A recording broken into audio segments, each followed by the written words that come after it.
এই ভিডিঅ'টোত ক্লাছ 10 গণিতৰ একাদশ অধ্যায় অংকনৰ অনুশীলনী 11.2 6 নম্বৰ প্ৰশ্নটোৰ পৰা আলোচনা কৰিম। আগৰ ভিডিঅ' কেইটাত বাকিবোৰ দিয়া হৈছে। 6 নম্বৰ প্ৰশ্নটো আছে, ধৰা ABC এটা সমকোণী ত্ৰিভুজ য'ত AB = 6 cm, BC = 8 cm আৰু এংগল B = 90 ডিগ্ৰী।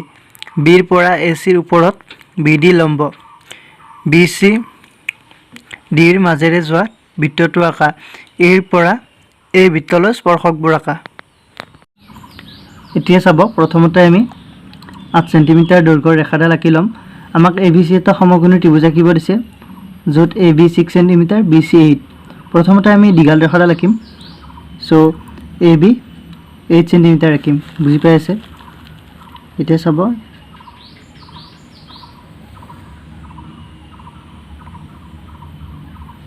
এইটো 8 cm ৰেখাডাল আঁকিলোঁ। এইডাল ৰেখা হ'ল BC।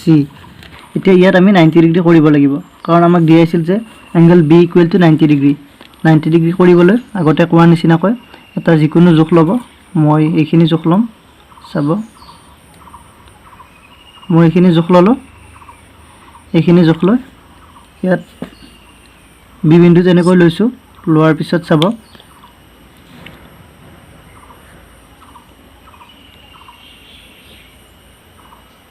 ইয়াত এনেকৈ এটা বৃত্তচাপ আঁকিব। নেক্সট ইয়াত কটাকটি কৰিছে BC ৰেখাত। বৃত্তচাপটোৱে ইয়াৰ পৰা আৰু এটা বৃত্তচাপ ল'ব, দেখিছে? নেক্সট ইয়াত ল'ব আকৌ এবাৰ, ইয়াত লৈ, দেখিছে? এতিয়া ইয়াৰ পৰা আকৌ ওপৰৰ ফালে এটা চাপ দি ল'ব। নেক্সট আকৌ এই বিন্দুটোত এটা চাপ দিব, দেখিছে? এতিয়া এইখিনি সংযোগ কৰি দিম।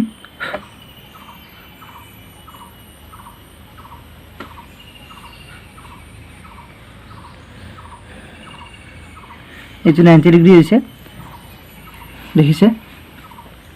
এতিয়া আমাক কৈছে যে AB = 6 cm। আমি 6 cm ৰেখাডাল জুখি ল'ম স্কেলত। এয়া 6 cm। এইখিনি আমি জুখি ল'ম ইয়াত, দেখিছে? এইখিনি 6 cm হৈছে। এতিয়া আমি এইটো বিন্দু A হ'ব, AB সংযোগ কৰি দিম।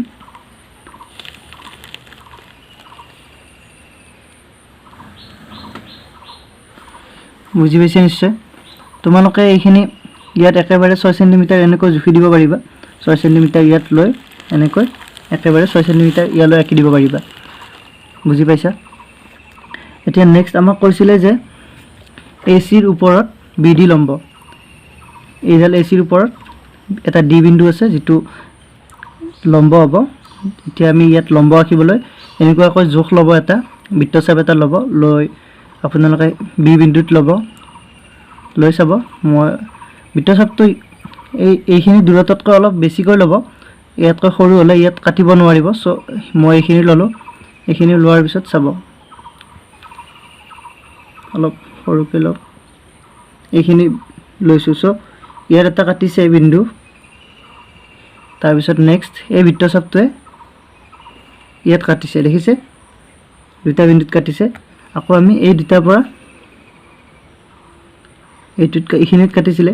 চ' ইয়াৰ আধাতকৈ বেছি এইটোক সমদ্বিখণ্ডিত কৰিম। এইখিনি চাপটোক এইখিনি যিখিনি ৰেখাত কাটিছে এইখিনি সমদ্বিখণ্ডিত কৰিম। তাৰ বাবে আধাতকৈ বেছি দৈৰ্ঘ্য বা যিখিনি লৈছিলোঁ সেইখিনি লৈ থাকিব পাৰে, কোনো কথা নাই। ইয়াত চাব, ইয়াত চাপ এটা ল'লোঁ। নেক্সট এইখিনিত কটাকটি কৰিছিলে, চ' ইয়াত চাপ এটা লৈছোঁ। বুজি পাই আছে? আমি এতিয়া B বিন্দুটোৰ লগত এইখিনি সংযোগ কৰি দিম। চাব, এইটো B বিন্দু আৰু এইখিনিত কটাকটি কৰিছিলে। চ' এইখিনি সংযোগ কৰি দিলোঁ। তোমালোকে এইখিনি আঁকিব নালাগে, মই জাষ্ট বুজাই দিলোঁ। এইখিনি মই মুচি দি আছোঁ। চাব, এইটো D বিন্দু পালোঁ আমি, দেখিছে? এতিয়া আমাক কৈছে যে এইটো চাব, ইয়াত 90 ডিগ্ৰী হ'ব। আমাক কৈছে BDCৰ মাজেৰে যোৱা বৃত্তটো আঁকা। BDCৰ মাজেৰে গ'লে চাব এইডাল বেক হ'ব। এডাল আমি পাইছোঁ মই এইটো আগতে কোৱা নাছিলোঁ বৃত্তৰ ইয়াৰ এনেকৈ যদি থাকে 90 ডিগ্ৰী হৈ থাকে তেতিয়াহ'লে এইটো অৰ্ধবৃত্তত থাকে বুজি পাই আছে এডাল বেক হ'ব চ' আমি এইডালক সমদ্বিখণ্ডিত কৰিম বিচিক সমদ্বিখণ্ডিত কৰাৰ পিছত যিটো বৃত্ত আঁকিম সেই বৃত্তটো ডি বিন্দুৰ মাজেৰে যাব বি চি ডি বিন্দুৰ মাজেৰে বুজি পাই আছে আপোনালোকে এইটো মনত ৰাখিব যদি এনেকৈ সমকোণ এটা থাকে তেতিয়াহ'লে যিকোনো সমকোণ থকাৰ পিছত এইডাল বেক হ'ব আৰু তাৰ মাজেদি যদি আমি বৃত্ত আঁকি দিওঁ এই বিন্দুটোৰ মাজেৰে যাব বুজি পাইছে কি ক'বলৈ গৈছোঁ চ' এতিয়া আমি বিচিক সমদ্বিখণ্ডিত কৰিম সমদ্বিখণ্ডিত কৰিবলৈ আধাতকৈ বেছি ব্যাসাৰ্ধ লৈছোঁ লৈ এইটো লৰচৰ হ'ব নিদিব চাব প্ৰথমতে অলপ বেছি ল'লোঁ এইখিনি ইয়াত এটা চাপ দিলোঁ নেক্সট এইফালেও দিব লাগিব সেম ঠিক এতিয়া চি বিন্দুত লৈছোঁ নেক্সট চাব এইখিনিত চাপ এটা দিলোঁ আৰু ইয়াত কটাকটি কৰিছে অৰ্থাৎ এইখিনি সংযোগ কৰি দিম আমি এইটো বিন্দু আৰু এইটো বিন্দু সংযোগ কৰাৰ পিছত চাব এনেকৈ ৰাস্তা আনিলে এইখিনিত কটাকটি কৰিব ইয়াত মই গোটেইখিনি আঁকি নিদিওঁ আঁকিলে চিত্ৰটো অলপ লেতেৰা হৈ যাব তোমালোকে ইচ্ছা কৰিলে আঁকি দিব পাৰা বুজি পাইছে কি ক'বলৈ গৈছোঁ ইয়াত মই প্ৰথমতে দেখিছে বি ডি অকতে মই এইখিনি গোটেইখিনি সংযোগ কৰি দিছিলোঁ তাৰপিছত আকৌ মুচি দিছোঁ ঠিক তেনেদৰে তোমালোকে এইখিনি গোটেই আঁকি দিব পাৰা বা নাকিলেও এনেকৈ থাকিব পাৰে কোনো কথা নাই এতিয়া এইটো বিন্দুৰ নাম দিলোঁ লেট এম এইটো বি চিৰ মধ্যবিন্দু হৈছে তাৰপিছত আমি বি এম বা এম চি ব্যাসাৰ্ধলৈ এটা বৃত্ত আঁকিম যিটো বৃত্ত ডি বিন্দুৰ মাজেৰে যাব চাব এতিয়া মই এইখিনি ব্যাসাৰ্ধ লৈছোঁ দেখিছে নেক্সট বৃত্তটো আঁকি আছোঁ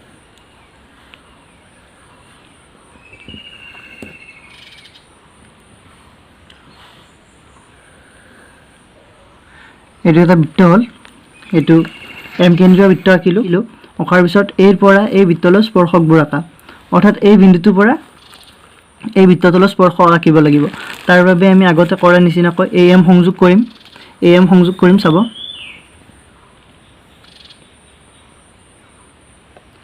এইটো এম বিন্দু আৰু এইটো এ বিন্দু চ' এ এম সংযোগ কৰিলোঁ এতিয়া আকৌ এ এমক আমি সমদ্বিখণ্ডিত কৰিব লাগিব ষ্টেপকেইটা ভালকৈ চাব ইয়াত বহুতকেইটা ষ্টেপ আছে ভুল নকৰিব এ এমক সমদ্বিখণ্ডিত কৰিবলৈ আধাতকৈ বেছি ব্যাসাৰ্ধ লৈছোঁ আকৌ আগৰ নিচিনাকৈ দেখিছে এতিয়া ইয়াত এটা চাপ দিলোঁ নেক্সট ইয়াত এটা চাপ দিলোঁ আকৌ এইফালে এই বিন্দুৰ পৰা চাব এইটো এই বিন্দু চ' ইয়াত এটা চাপ দিলোঁ আৰু ইয়াত এটা চাপ দিছোঁ এতিয়া চাপ দুটা দেখিলে চাপ দুটা আমি সংযোগ কৰি দিম এইটো দেখিছে এইটো চাপ আৰু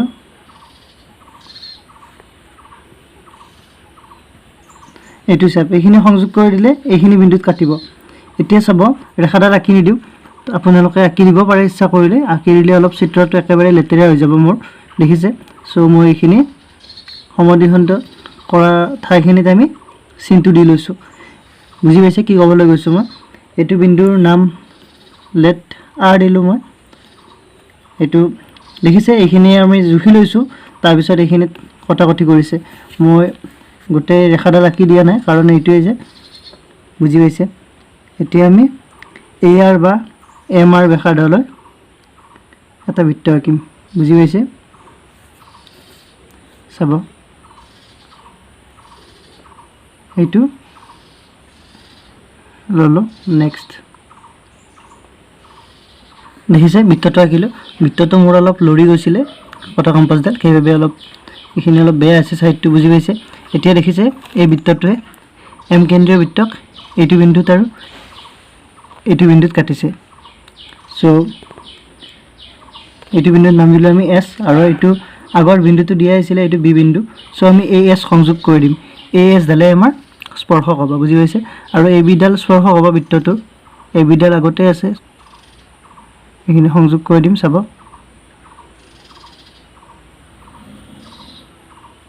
দেখিছে AS এডাল স্পৰ্শক চিত্ৰটো এইখিনি নিশ্চয় বুজি পাইছে এতিয়া আমি অঙ্কন প্ৰণালীখিনি লিখিম চাব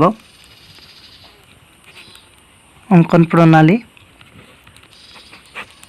স্টেপ 1 স্টেপ 1ত আমি BC ৰেখাডাল আঁকিছিলো আমাক ABC সমকোণী ত্ৰিভুজ প্ৰথমতে দিয়া আছে BC ৰেখা আঁকি তাৰ পিছত এংগল B 90 ডিগ্ৰী কৰিছো তাৰ পিছত AB আঁকিছো বুজি পাইছে তাৰ পিছত AC সংযোগ কৰিছো AC সংযোগ কৰা হেবিলাক লিখিব নালাগে ইয়াত লিখিম BC equal to 8 cm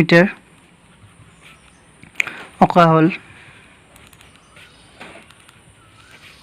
আৰু angle B equal to 90 degree আৰু AB equal to 6 cm অকা হল বুজি পাইছে আমি ABC ত্ৰিভুজ পালো তেনেকৈ প্ৰথমতে এইখিনি আঁকিছো তাৰ পিছত এংগল B 90 ডিগ্ৰী কৰিছো তাৰ পিছত AB equal to 6 cm আঁকিছো বুজি পাইছে আমি আৰু লগতে এইটো লিখি দিও AC ৰ ওপৰত BD লম্ব সো AC লম্ব BD অকা হল একেবাৰতে লিখি দিম AC perpendicular to BD অকা হল স্টেপখিনি মই কৈছো প্ৰথমতে কেনেকৈ আঁকিছো এতিয়া ABC এ প্ৰদত্ত ত্ৰিভুজ সো এতেকে প্ৰদত্ত ত্ৰিভুজ ABC পোৱা গল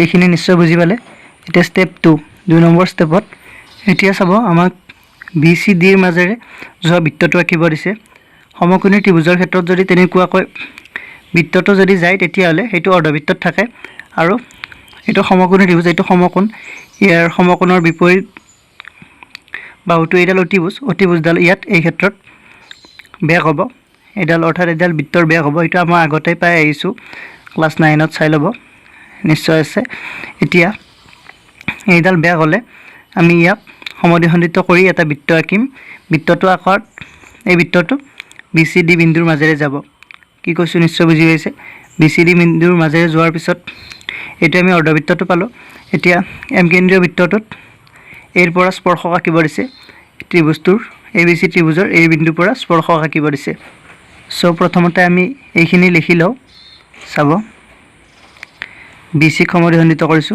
সো BC সমদ্বিখণ্ডিত কৰা হল তাৰ পিছত সমদ্বিখণ্ডিত কৰি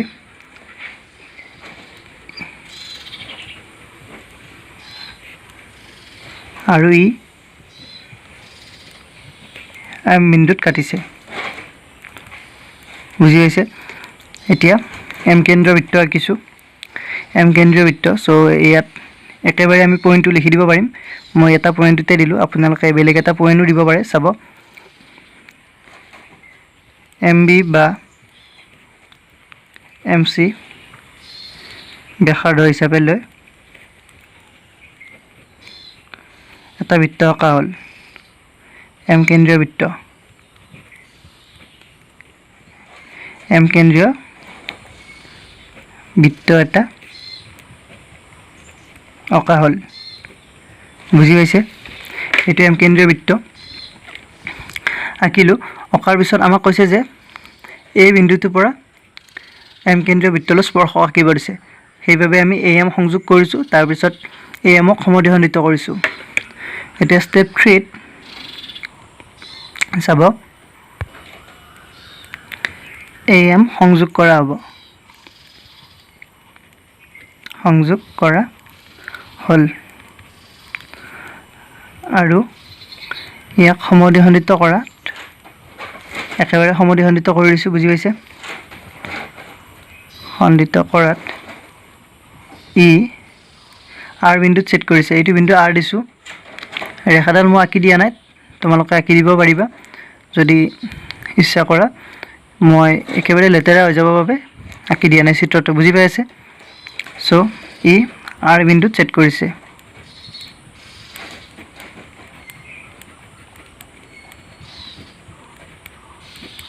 আৰু 3 নম্বৰ স্টেপ গল এতিয়া 4 নম্বৰ স্টেপত আমি AR বা MR কেন্দ্ৰীয় বৃত্ত আঁকিছো AR বা MR ব্যাসাৰ্ধ লৈ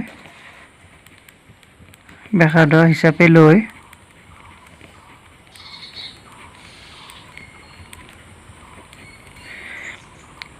আৰ কেন্দ্ৰীয় বৃত্ত অঁকা হ'ল।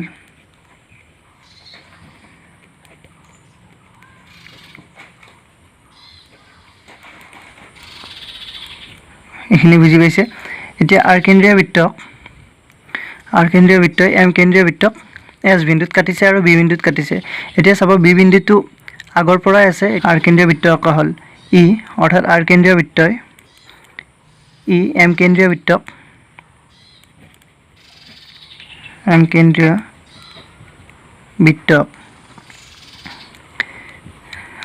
বি আৰু এছ বিন্দুত ছেদ কৰে। বুজি পাইছে? বি আৰু এছ বিন্দুত ছেদ কৰে। 5 নম্বৰ ষ্টেপত চাব এ বিটো আমাৰ আগৰ পৰা সংযোগ হৈ আছে, চ' এ এছটো সংযোগ কৰি দিছোঁ। এ এছ সংযোগ কৰা হ'ল।